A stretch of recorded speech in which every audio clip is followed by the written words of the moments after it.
Switching gears, point number 4 in this week's 5 things, deep knowledge investing. We're talking LVS, Las Vegas Sands, and they showed a massive recovery in Asia, talking about fourth quarter. Yeah, they had an incredible fourth quarter.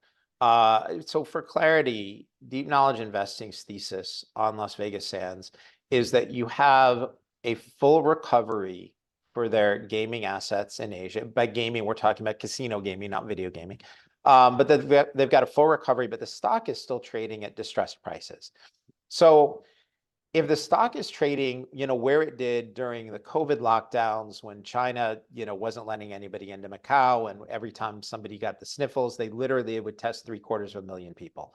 There was a point where they were doing like 750,000 tests 2 or 3 times a month, right? Everything would stop, and it was just crazy. And so, the stock was trading around these levels through that. And now we have a situation where the stock hasn't moved, but we've gotten a full recovery. So let's talk about their two markets. First of all, the Marina Bay Sands in Singapore had adjusted property level EBITDA of 544 million. That is an unbelievable number. That is, my model goes back to like 2016. That's the highest number I've seen in any quarter out of that property. It is one of the most profitable buildings on the planet in the gaming world, and this was an unbelievable number. Now, here's the caveat on that. Sands actually got lucky at the gaming tables. Believe it or not, a casino can get lucky or unlucky at the gaming tables in a particular quarter, and they got really lucky. And they made an extra, I think, $71 million. I'm doing this from memory. In the quarter on higher than expected hold, which is just, it's a fancy way of saying they got lucky. Okay.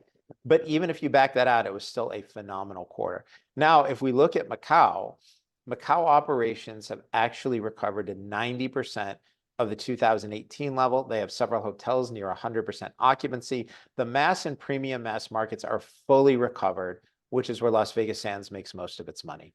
The premium market, the VIP market, that's a lot of revenue, but the margins aren't nearly as good on that business. And that, that's really more the business that Wynn goes after. Sands is big on the mass and premium mass market. The other thing that I would add is Las Vegas Sands has always been a shareholder-friendly company.